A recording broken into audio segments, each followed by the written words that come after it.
alihi wa sahbihi ajma'in. Rabbi shrah li sadri wa yassir li amri wa hlul 'uqdatam min lisani yafqahu qawli.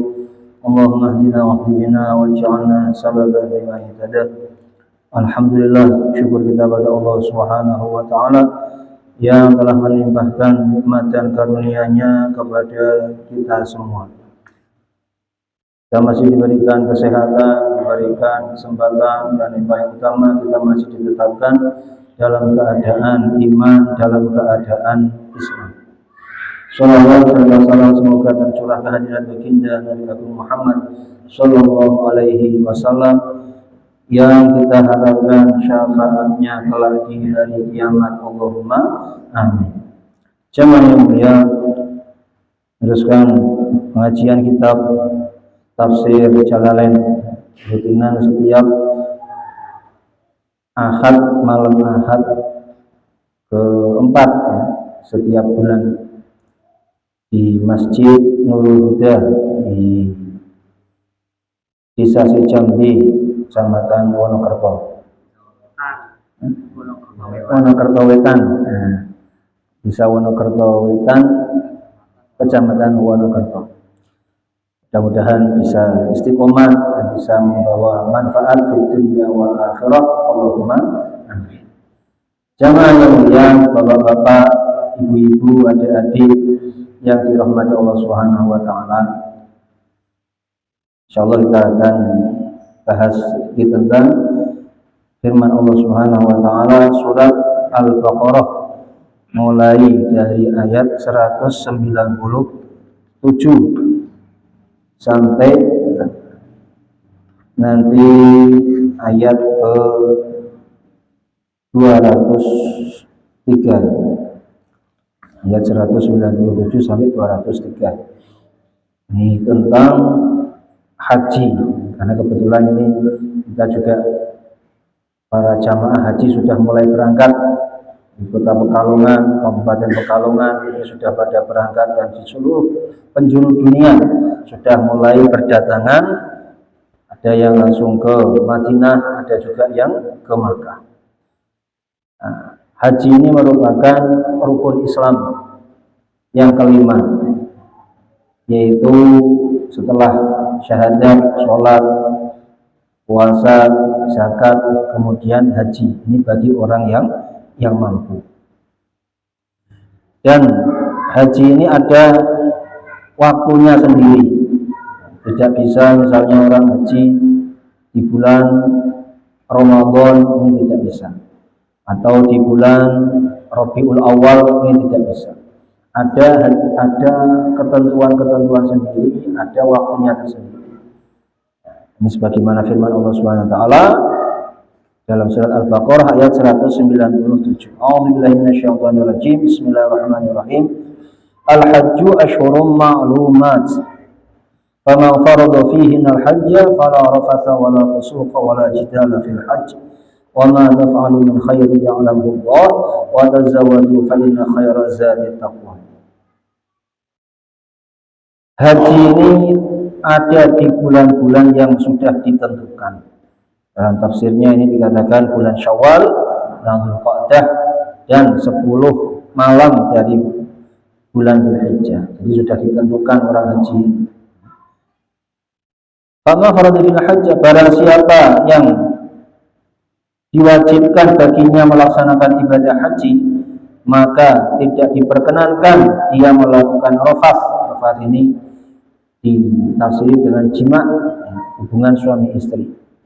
Wala fusuqa, tidak boleh berbuat fasik. Fasik ini di tafsirnya itu berbuat maksiat. Wala jidala fil haji, tidak boleh berbantah-bantahan di dalam ibadah haji.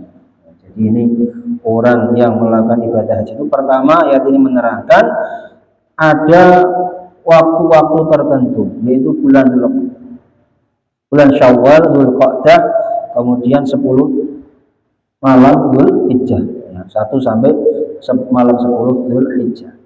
Ini haji ini ditentukan seperti ini. Maka tidak bisa misalnya ada wacana-wacana yang ingin misalnya haji ini digilir saja, Misalnya di Indonesia nanti bulan Januari, Malaysia nanti bulan Februari atau bulan ini tidak bisa. Wacana-wacana ini sudah terbantahkan di dalam ayat Al-Quran Al-Hajju Asyhurum Ma'lum. Tidak bisa dengan alasan misalnya karena supaya tidak penuh atau supaya bisa antri. Nah, karena di Indonesia aja antrinya sampai 30 tahun, maka hajinya digilir. Ini tidak bisa, karena ibadah itu bukan masalah giliran atau tidak giliran, tapi ibadah itu sudah ditentukan ketentuannya oleh Allah Subhanahu wa Ta'ala. Kemudian bagi orang yang haji tidak boleh melakukan jima dengan istrinya, karena jima haji itu satu, dia akan merusak ibadah haji, hajinya akan merusak. Kemudian dia juga wajib membayar denda atau dam. Dan ini paling berat. Makanya di dalam Al-Quran diterangkan seperti ini supaya apa? Supaya orang sudah tahu dari awal, saya ketika haji ini benar-benar mau ibadah kepada Allah Subhanahu wa Ta'ala, murni menyerahkan diri, harta, jiwa, pikirannya, hatinya, semua menghadap kepada Allah Subhanahu wa Ta'ala, semua fokus kepada Allah Subhanahu wa Ta'ala. Bahkan istrinya yang berangkat haji bareng-bareng pun ketika masih dalam ibadah haji ini tidak boleh melakukan hubungan suami istri. Kemudian tidak boleh melakukan fusuk. Fusuk ini maksiat. Diterangkan tidak boleh maksiat itu bukan berarti kalau di luar haji maksiat tidak apa-apa, bukan. Ini menunjukkan benar-benar orang yang haji itu jangan sampai melakukan perbuatan maksiat. Maksiat lisan, mengucapkan perkataan-perkataan yang buruk. Maksiat tangannya melakukan perbuatan buruk. Maksiat kaki untuk menendang ataupun untuk melangkah ke tempat-tempat yang buruk. Ini juga tidak diperbolehkan. Maka ditekankan sekali jangan sampai berbuat maksiat. Karena apa? Karena orang maksiat di bulan haji di Masjidil Haram atau di tanah haram Makkah, maka dosanya ini berlipat-lipat ganda. Sebagaimana kalau orang berbuat ibadah, berbuat baik, maka pahalanya juga dilipat gandakan. Jadi kalau tempat baik itu, kalau kita berbuat baik, ya otomatis berlipat ganda pahalanya. Tapi sebaliknya, kalau kita malah melakukan perbuatan buruk atau maksiat, juga dosanya ini berlipat ganda. Jadi siapkan sebelum haji itu ya harus siap-siap nih, jangan sampai maksiat. Nah, tobat dulu sebelum melaksanakan ibadah haji. Kemudian wala jidala, jangan sampai berbantah-bantahan. Maksudnya berbantah di sini di dalam tafsirnya ini muqabalatul hujjah bil hujjati li nusratil batil, berbantah-bantahan dengan hujjah-hujjah untuk membantu kebatilan. Kebatilan ini dilarang keras. Misalnya ini barang yang tidak benar malah dibantu, malah diberi alasan-alasan supaya masuk akal, padahal sesuatu yang tidak boleh. Maka ini juga tidak diperkenankan sekali di dalam haji. Wa ma taf'alu min khairi ya'lamuhullah, dan semua yang kalian lakukan berupa kebaikan maka diketahui oleh Allah Subhanahu wa Ta'ala. Jadi orang haji ini melakukan apa saja kebaikan.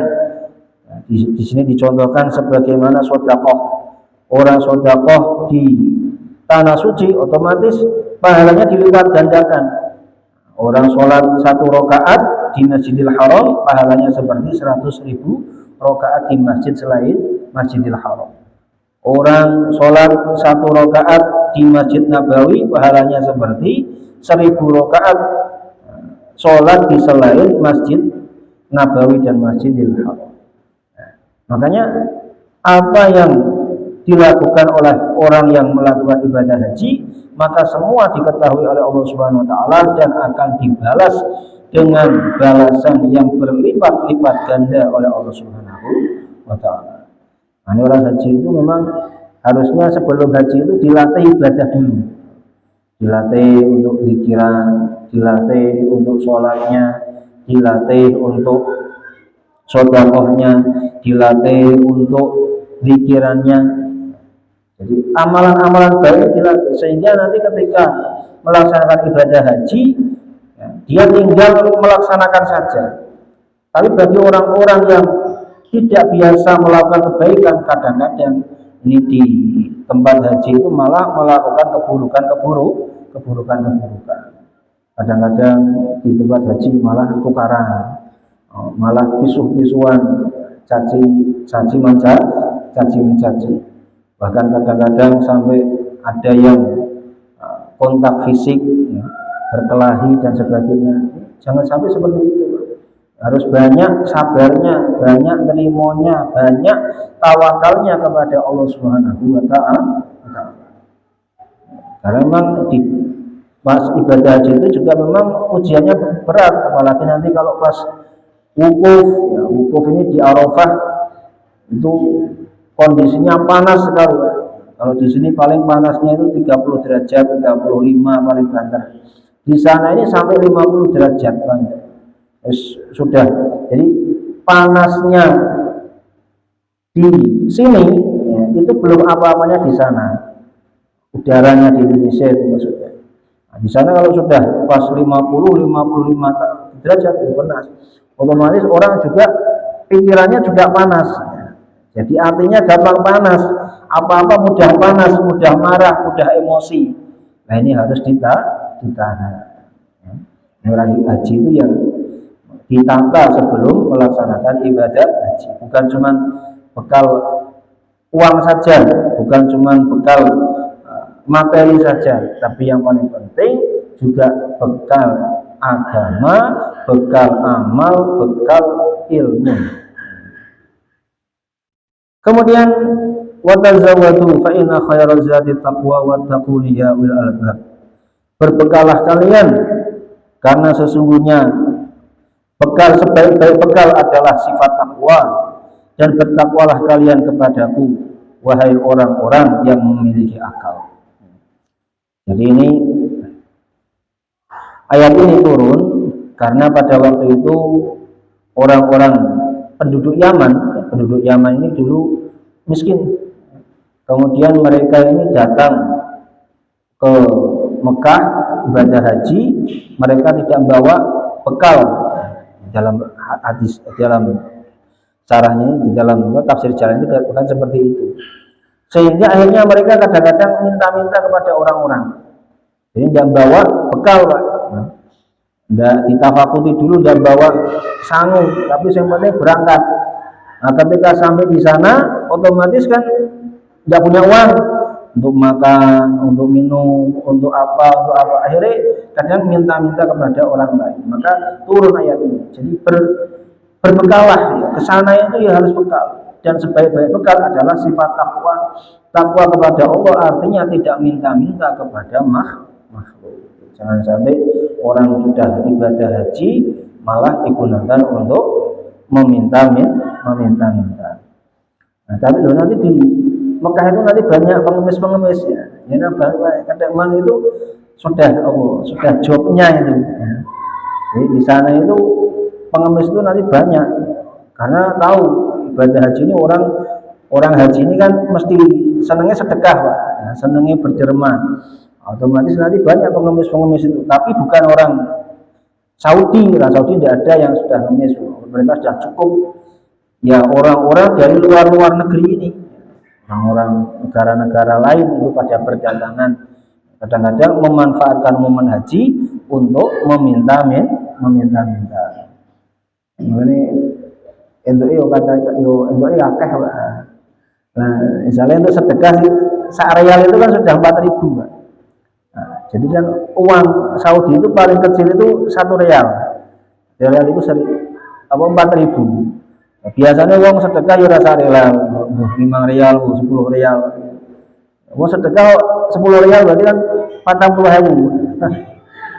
Tidak ada di sini orang miskin, orang kemis dikasih 40.000, tidak ada, Pak. Nah, dan itu Tiap menit ada, bukan tiap menit, tiap detik orang pada datang, pada jejer itu, apa gitu. Makanya yuk jangan sampai seperti itu. Karena orang yang minta-minta dikatakan nanti di hari kiamat dia akan datang kepada Allah SWT, menghadap kepada Allah SWT dalam keadaan tidak memiliki daging.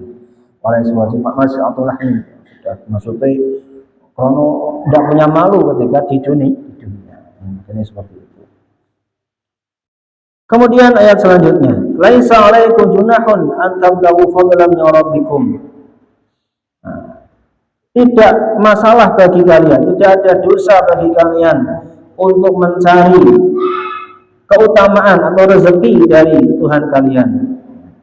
Ini ayat ini turun karena ada sebagian orang-orang yang menganggap bahwasanya tidak boleh berdagang ketika haji. Jadi ini nanti ada keterangannya. Bahwasanya ada beberapa pendapat bahwasanya orang bagaimana hukumnya orang haji kemudian berdagang. Ini di dalam tafsir Sobi dikatakan waqtalafa ahli tijarah tanqusu thawabal haji amrah. Apakah dengan berdagang ini mengurangi pahala haji atau tidak? Maka menurut pendapat yang kuat mengatakan apabila berdagang ini merupakan tujuan utama untuk melakukan ibadah haji, maka orang tersebut tidak mendapat pahala haji, hanya saja hajinya sudah gugur kewajibannya. Jadi haji itu cuma gugurkan kewajiban, tetapi tidak dapat pahala. Kadang-kadang ada orang yang haji itu memang datang untuk berdagang, maka kadang-kadang yang sudah biasa haji itu haji lagi, gowo macam-macam begitu. Karena di sana kan banyak konsumen, banyak orang-orang yang butuh ini, butuh itu dan sebagainya, bawa dagangan ini dan sebagainya. Nah, kalau tujuan utamanya adalah berdagang, maka ibadah hajinya itu cuma menggugurkan kewajiban. Ya ini stawal amrani fala yudhum wa yabdahu. Kalau misalnya sama tujuannya ibadah haji dan dagang sama niatnya, maka ya tidak dipuji tapi juga tidak dicela. Begitu. Itu urusannya sama Allah Subhanahu wa taala. Wa in kana tijarah tabal haji faqad haza khairat dunya wal akhirah. Kalau berdagangnya itu mengikuti hajinya, jadi intinya sudah haji, kok jelas di sana ada sesuatu kok bisa didagangkan misalnya, bukan niat utama dari awal berangkat, maka dia memperoleh kebaikan dunia dan akhirat. Maknanya diperbolehkan seperti itu. Ya. Jadi ini maksudnya dalam Islam itu masih diperbolehkan untuk misalnya kalau misalnya haji sudah niat haji sudah tidak ada niat tijarah, ternyata di sana kok karena sudah biasa dagang, ada orang apa butuh apa kemudian dia dapat keuntungan, jadi tidak apa-apa. Ini diperbolehkan. Maka di dalam Al-Quran juga diperbolehkan. Wa laisa 'alaikum junahun an tabtahu fadlan min rabbikum. Nah, kalau orang sudah ibadah haji ini maksudnya di sini adalah yang inti yaitu wukuf di Arafah. Karena al-hajju Arafah, haji itu Arafah, haji itu wukuf di Arafah. Kalau orang itu tidak wukuf di Arafah, wukuf itu maksudnya berdiam di Arafah, mulai dari siang sampai malam antara itu. Jadi pokoknya waktu dari siang hari atau sampai malam hari itu orang itu harus ada di Arafah walaupun sebentar menurut mazhab Syafi'i. Di mazhab Syafi'i pokoknya orang misalnya jam 3 dia ada di Arafah walaupun cuma 1 detik, cuma masuk, bahkan misalnya tidak di luar padang Arafah, di dalam mobil. Misalnya ada orang itu orang sakit. Kita sering banyak itu di Indonesia itu biasanya banyak ada orang-orang yang sakit, kemudian akhirnya harus dirawat, ya kan? Kemudian supaya dia hajinya tetap sah, maka dibawa pakai ambulan. Kemudian dia didiamkan sebentar di padang Arafah. Setelah itu dikembalikan lagi ke rumah sakit. Apakah ada? Ya ada seperti itu. Nah ini sah. Tapi kalau orang itu tidak bisa sama sekali ke Arafah, tidak bisa, tidak ada wukuf, maka dia otomatis tidak berhaji. Makanya yuk kita ini berdoa. Maksudnya kalau haji itu harus banyak-banyak doa. Ya Allah, mudah-mudahan ibadahnya lancar, diberi kesehatan, diberi kelancaran dan sebagainya. Karena ibadah haji itu tidak bisa dinalar dengan akal. Ada orang itu yang ketika mau haji itu masih sehat, usianya mungkin 30-an, ya, 30-an belum sampai 40. Dia pagi hari sebelum haji itu sudah olahraga, sudah muter-muter begitu, sehat. Berangkat sehat, begitu sampai di kota Mekah sudah langsung drop, langsung masuk rumah sakit. Sudah di rumah sakit terus, hajinya juga lewat ambulan itu, ditaruh di Musdalifah sudah. Sampai haji selesai, ya, itu semua rumah sakit terus sampai pulang ke Indonesia. Seminggu di Indonesia sembuh total, bisa melaju-melaju kayaknya. Ada orang itu ketika mau haji itu sakit-sakitan, sudah sepuh begitu, bahkan pernah stroke. Kemudian, wah ini aku haji itu gimana? Orang pernah stroke. Nah nanti kalau di sana tidak bisa melakukan ibadah haji bagaimana? Tapi karena dia memang orang yang baik, amalannya itu baik, sering membantu orang lain. Ketika di sana itu ada saja orang itu yang membantunya, bantu sampai bisa tawaf, bisa sa'i, dan orang yang membantunya itu dengan ikhlas, dengan telaten. Jadi nuntun itu ya koyok nuntun bapaknya dewi, gitu. Nah, ceritanya seperti itu sampai selesai ibadah haji. Bayangin, ibadah haji 40 hari, Pak. 40 hari maksudnya yang wajib ya, di Mekah itu paling 5 hari. Nah, yang lainnya kan ada di Madinah dan sebagainya. Itu tetap di Madinah. Ketika ke Madinah, ketika ziarah kemana-mana, ada orang yang membantunya terus-menerus tanpa imbalan. Ini maksudnya kenapa? Karena dia ini adalah orang yang baik. Ketika di Mekah juga oleh Allah SWT diberikan kebaikan. Dan mengajak tidak boleh sombong misalnya. Wah, aku masih muda, aku masih seger, di sana nanti bisa ibadah, ya belum tentu. Karena bagi Allah itu mudah saja, ya, mudah untuk membalikkan keadaan-keadaan. Karena haji itu sesuatu yang ya seperti itulah. Faidah afadhu min Arafat fadhkurullaha 'indal masyaril haram. Ketika kalian sudah berangkat dari Arafah setelah wukuf, maka berzikirlah kepada Allah di Masyaril Haram. Masyaril Haram itu di daerah Musdalifah. Di sini dikatakan di gunung yang namanya Gunung Quzah. Karena di dalam hadis dikatakan anna sallallahu alaihi wasallam waqafa bihi yadhkurullah wa yad'u hatta asfara jiddan. Rasulullah sallallahu alaihi wasallam berada di Masyaril Haram atau di akhir dari daerah Musdalifah itu. Beliau berada di situ berzikir kepada Allah, berdoa sampai sudah sangat terang, maksudnya sudah sampai subuh. Berangkat dari Arafah, kemudian menuju ke Musdalifah. Di Musdalifah di situ beliau banyak-banyak berzikir. Ya, tapi ini Rasulullah seperti itu karena dulu juga zamannya itu orang haji masih sedikit. Nah, kalau sekarang ya pokoknya kita haji itu ya sak jalannya, ya kan? Nah, biasanya setelah di Arafah, di Arafah itu tanggal 9 Dzulhijjah, orang-orang haji itu berada di Arafah, kemudian nanti sholat zuhur dan sholat asar di jamak takdim. Kemudian nanti setelah itu berangkat ke Musdalifah. Jamaknya nanti jamak takhir karena nanti sholatnya isya di sana. Nah, tapi itu semua tergantung kondisi. Bagaimana maksudnya tergantung kondisi? Karena kan nanti tergantung bisnya, tergantung rombongannya, tergantung ketuanya. Tidak bisa kita misalnya mau berangkat sendiri, misalnya aku manusia sendiri, wah ini bahaya, nanti hilang nanti. Ketua regu juga begitu, jangan wah mentang-mentang saya punya kekuasaan begini tak bawa ke sini, ternyata akhirnya jamaahnya banyak yang belum belum siap. Jadi harus saling bekerja sama ini. Arafah menuju Musdalifah itu dekat, tetapi karena naik bis-bisnya itu banyak, Pak, itu ya perjalanannya itu berjam-jam.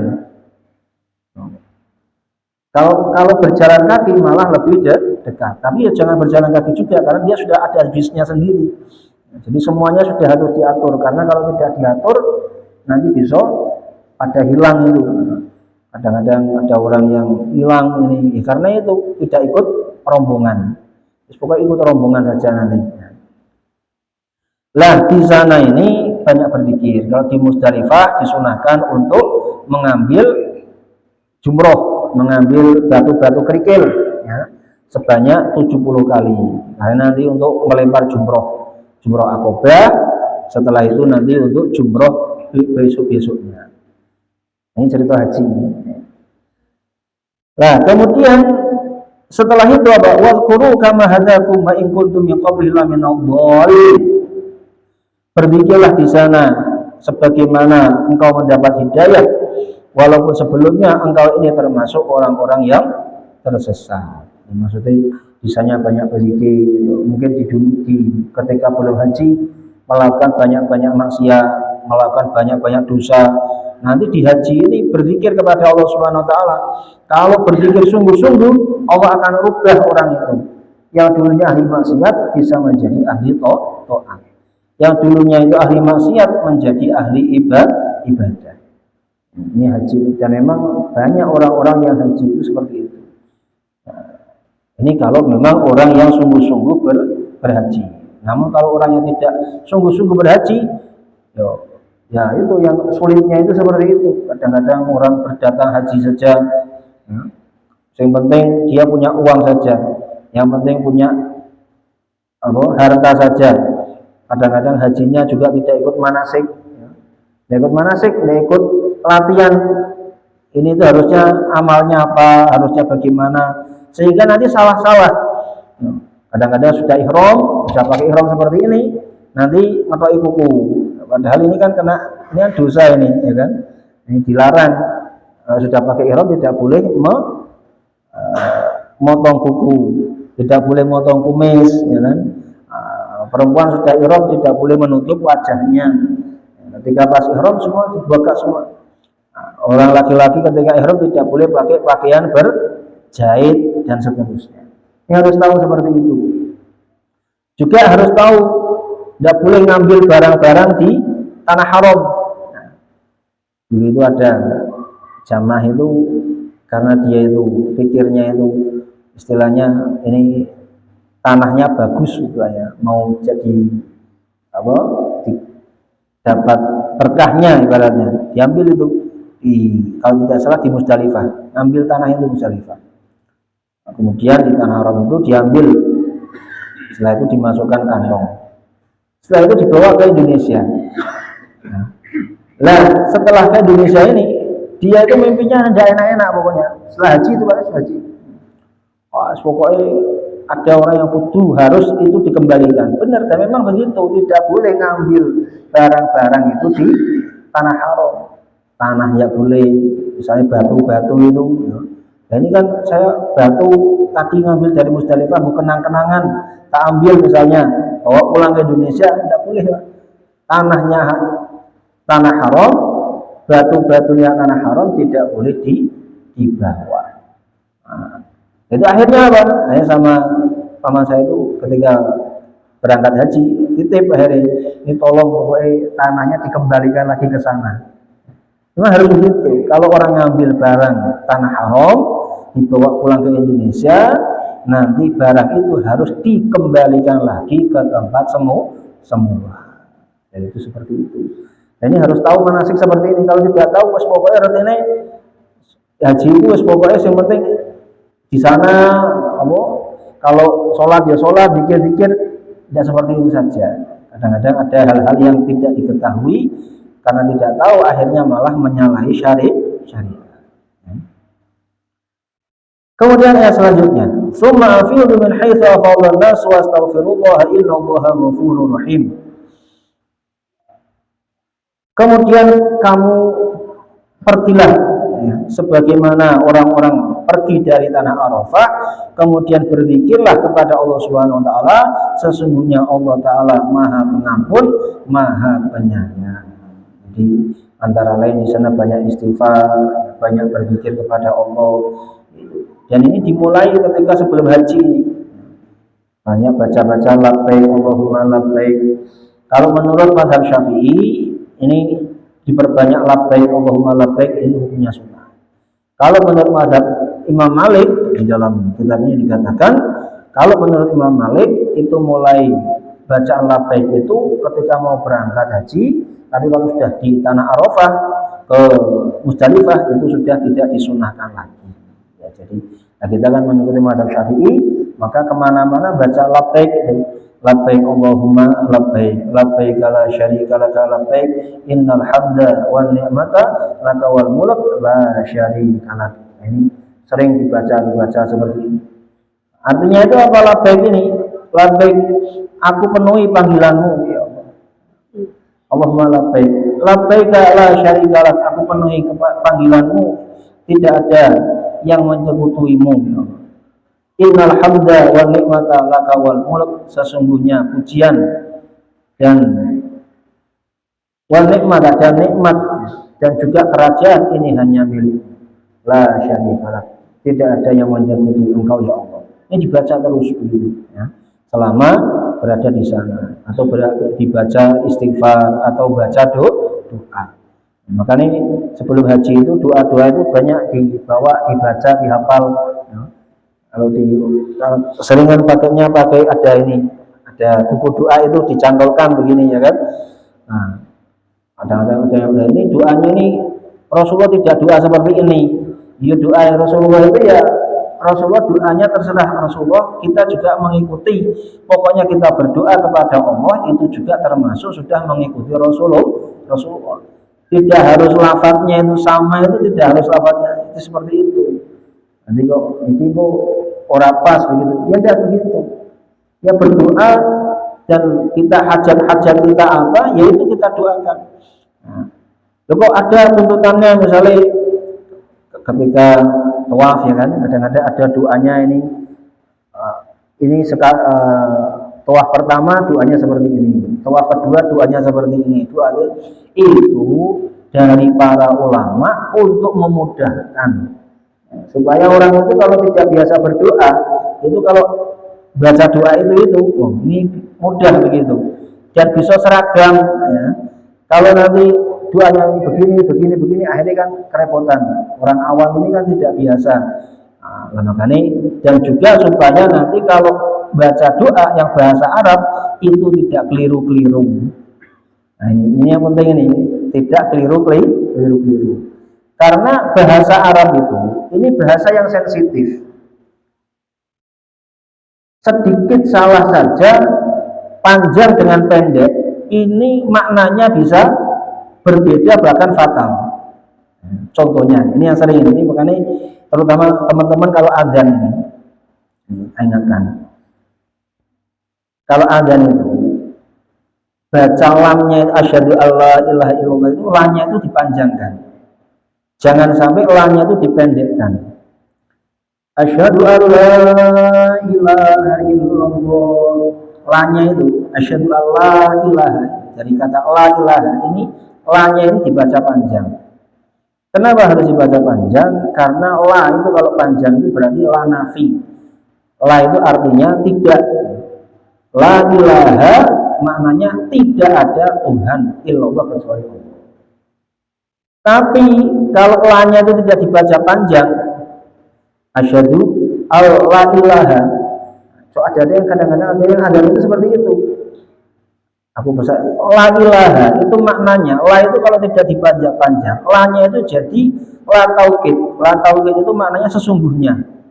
Berarti la ilaha, sesungguhnya Tuhan kecuali Allah, illallah. Berarti sesungguhnya ada Tuhan kecuali Allah. Ini bisa bahaya ini, so kufur itu, ya kan? Paham ini Pak? Kalau la ilaha maknanya berarti sesungguhnya Tuhan illallah kecuali Allah. Berarti kan Seakan dia menunjukkan ada Tuhan selain Allah. Naudzubillah min dzalik. Nah, makanya kalau azan itu dililit asyhadu alla, la-nya itu harus dipanjangkan. Ini yang lain nih. Fatal ini kalau tidak dipanjangkan. Walaupun kadang-kadang banyak orang-orang yang azan itu la-nya itu ya kadang-kadang saya dengar lah, tapi mau apa tegur itu orangnya sudah biasa azan seperti itu, ya kan? Nanti ditegur nanti jadinya sakit hati, ya kan? Ini angelnya sulitnya itu begitu. Kadang-kadang ditegur sekali akhirnya tidak mau azan selamanya, lah kan repot malah. Makanya ini mumpung pas ngaji itu kan kalau gini kan enak, ya kan? Nah, pas ngaji ini enak, jadi maknanya tidak. Asyhadu Allah, la itu kalau panjang itu maknanya la nafi, maknanya tidak. Kalau pendek la ini maknanya la taukid atau sesungguhnya. Nah, itu tidak dan sesungguhnya itu kan bedanya pol, Pak. Ya, nah ini. Nah, bahasa Arab ini bahasa yang sensitif. Panjang dengan pendek itu nanti maknanya bisa beda. Makanya kadang-kadang ulama itu memberikan doa-doa itu, ini doanya begini, doanya begini. Ini maksudnya supaya kita tidak salah. Bacanya itu tidak salah. Kalau kita itu ngarang doa sendiri, terus dibahasakan bahasa Arab, kadang-kadang malah keliru. Nah, orang paham syukur lebih baik sekalian bahasanya Jawa atau bahasa Indonesia malah selamat. Karena yaitu antara lain bahasa Arab ini adalah bahasa yang sensitif. Tapi bukan berarti kalau seperti ini nanti wah saya tidak usah doa bahasa Arab karena belum paham, ya jangan, ya kan? Kita ya tetap berdoa, ya tetap sambil tetap belajar, begitu. Kemudian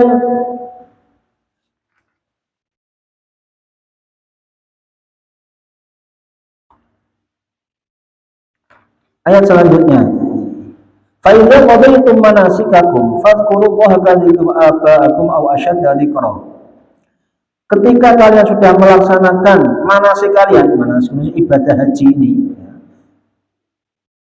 maka berzikirlah kepada Allah Subhanahu wa taala sebagaimana kalian mengingat-ingat atau menyebutkan nama ayah-ayah kalian aw ashadda dzikra atau lebih dari itu. Jadi ini ayat ini turun karena dulu zaman orang jahiliyah itu kalau orang sudah haji, berhaji itu mereka itu berbangga-bangga kepada atas nasab dari orang tuanya. Orang tua saya itu orang begini-begini, orang tua saya ini begini-begini, simbah saya begini-begini, bapak saya begini-begini. Ini termasuk tafakhur fil jahiliyah, membangga-banggakan sebagaimana orang jahiliyah. Nah kalau kita bagaimana? Ya kita ini tidak usah membangga-banggakan kepada nasab kita. Karena orang kalau misalnya berbangga kepada nasab sementara amalnya ini kurang, maka dia ini adalah orang yang kurang. Di dalam apa? Man bati'a amaluhu lam yusri nasabuhu. Orang yang amalnya ini kendu, amalnya itu lemah, maka nasabnya ini tidak bisa menyusulkan kelemahannya itu. Artinya orang ini tidak usah bicara masalah yang istilahnya di luar dari itu. Ya kalau haji ya begitu juga, tidak usah membangga-banggakan nasab atau membangga-banggakan pekerjaan, membangga-banggakan harta. Terus bagaimana? Ya banyak berzikir kepada Allah Subhanahu wa taala. Masuk ibu-ibu kadang-kadang berhaji kan kok cerita-cerita, ya kan? Apalagi kayak kalau arisan itu kan ceritanya macam-macam. Ini saya itu gelang ini belinya di sini, ya. Alhamdulillah, bahasanya alhamdulillah, tapi maksudnya berupa pamer, ya kan?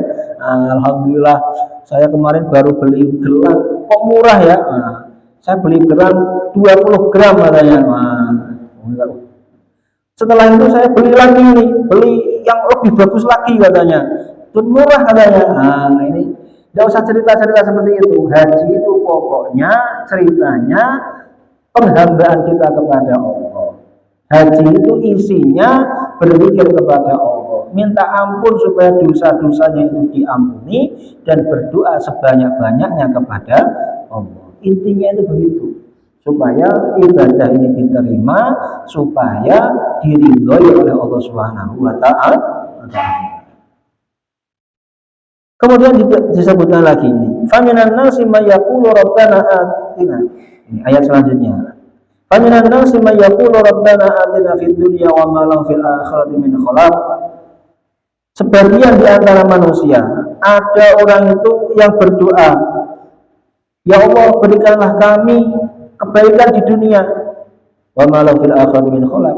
Nanti dia di akhirat tidak mendapatkan bagian apa-apa.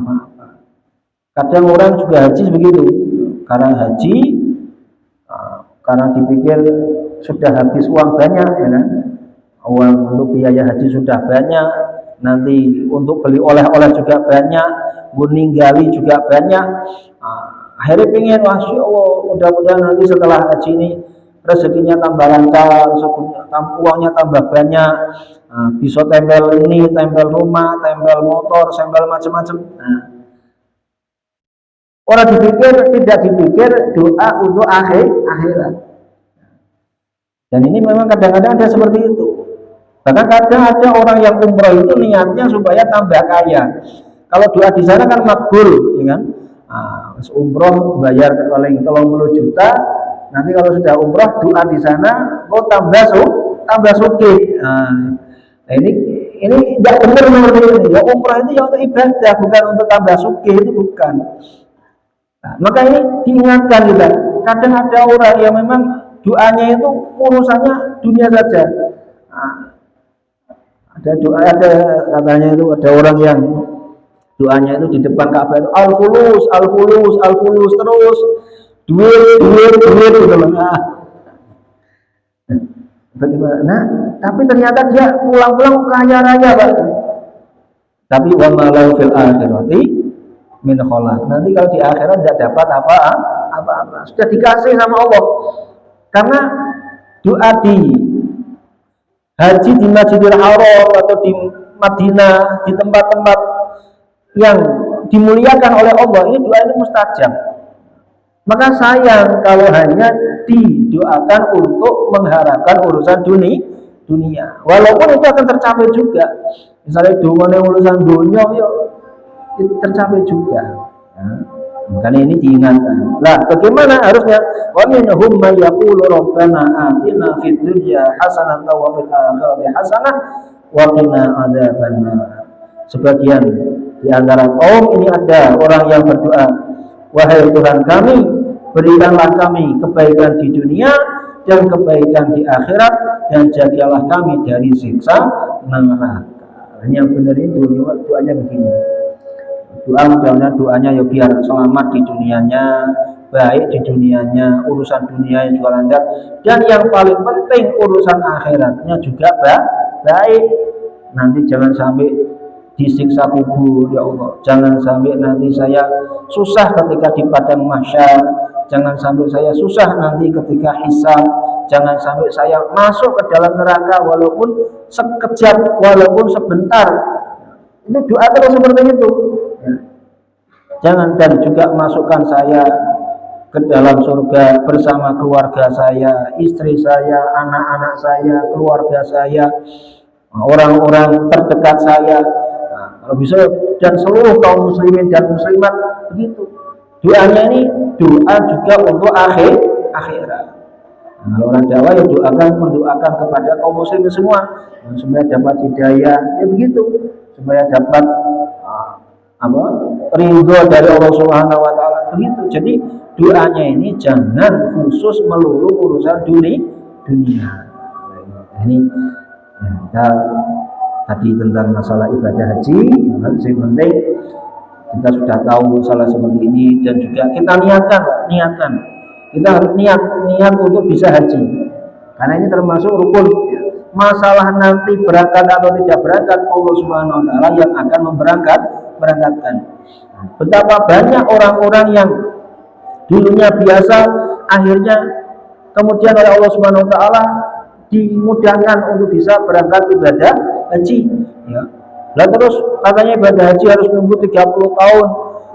Itu secara manusia begitu. Tapi Allah Ta'ala bisa memberangkatkan dengan cara yang lebih baik lagi. Bisa, saya kerjaannya begini untuk hidup sehari-hari aja sudah susah, belum tentu bisa jadi mungkin sekarang susah, nanti tahun depan dapat rezeki yang banyak bisa haji. Bahkan sekarang ini ada haji yang cepat itu, ada haji furoda. Haji furoda ini kemarin ada kakaknya istri itu ya, ada yang haji furoda lain bayari larang, bayari 450 juta. Tapi karena memang sudah orang kaya ya, alhamdulillah, dan alhamdulillah dapat hidayah bisa haji. Karena kadang-kadang orang kaya pun kalau tidak terketuk hatinya, akhirnya tidak mau haji juga. Duitnya sudah banyak, mobilnya sudah banyak, rumahnya sudah banyak, tidak mau haji juga, ya banyak juga seperti itu. Nah kita pokoknya diniati sambil banyak-banyak berdoa, terutama doa Allahumma rzuqna ziarah Makkah wal Madinah. Ya Allah, berikan kami rezeki ziarah ke Mekah, ke Madinah, hajjan wa umrahan, dalam keadaan haji, dalam keadaan umrah.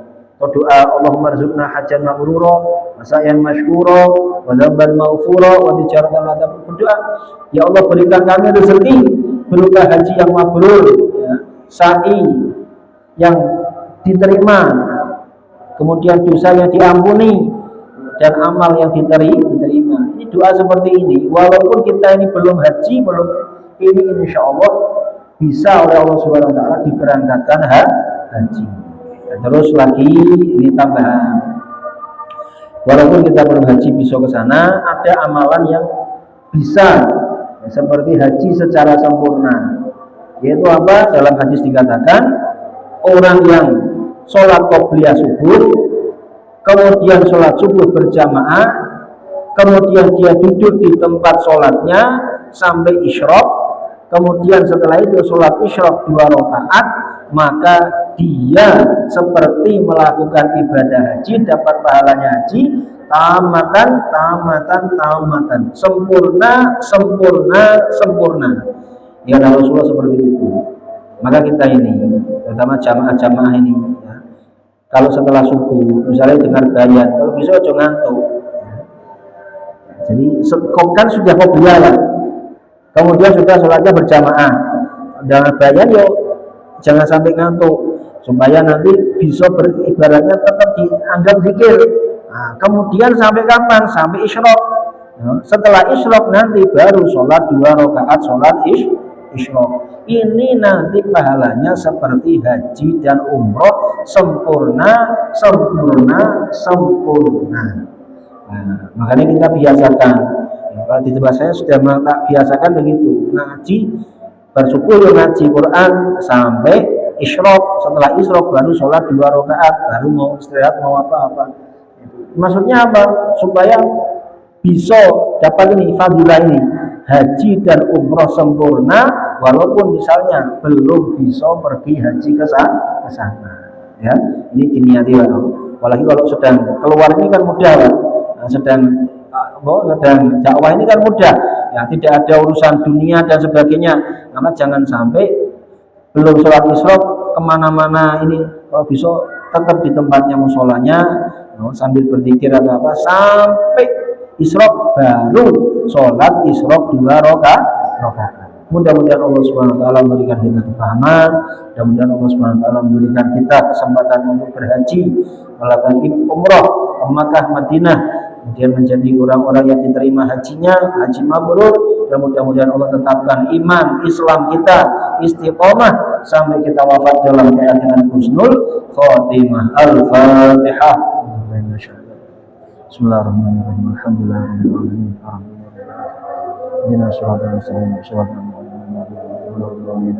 Bismillahirrahmanirrahim. Alhamdulillahirabbil alamin. Ya Rabbana lakal hamdu kama yanbaghi li jalali wajhika wa 'azimi sultanik. Allahumma shalli wa sallim wa barik ala sayyidina Muhammad wa ala alihi wa sahbihi ajma'in. Allahumma ij'al jam'ana hadza jam'an marhuma waj'al tafarruqana min tafarruqan ma'suma wa la taj'alna madrudan wa la mahruma. اللهم لا تدع لنا في مجلسنا هذا ذنبا إلا غفرته ولا عيبا إلا سترته ولا هما إلا فرجته ولا مريضا إلا شفيته ولا دينا إلا أتيته ولا ضالا إلا هديته ولا حاجة من حوائج الدنيا والآخرة إلا قضيتها يا رب العالمين. اللهم أرنا الحق حقا وارزقنا اتباعه وأرنا الباطل باطلا وارزقنا اجتنابه. اللهم حبب إلينا الإيمان وزين بقلوبنا وكرهنا الكفر والفسوق والعصيان واجعلنا من الراشدين. اللهم ارزقنا زيارة مكة والمدينة حجا وعمرة. اللهم ارزقنا حجا مبرورا وسعيا مشكورا وذنبا مغفورا وتجارة لن تبور وعمرة مقبولة. ربنا آتنا في الدنيا حسنة وفي الآخرة حسنة وقنا عذاب النار. سبحان ربك رب العزة عما يصفون سلام على المرسلين والحمد لله رب العالمين. Tutup dengan kafaratul majlis. Subhanallah bihamdihi subhanallah wa bihamdika asyhadu an la ilaha illa anta astaghfiruka wa atubu ilaik. Assalamualaikum warahmatullahi wabarakatuh.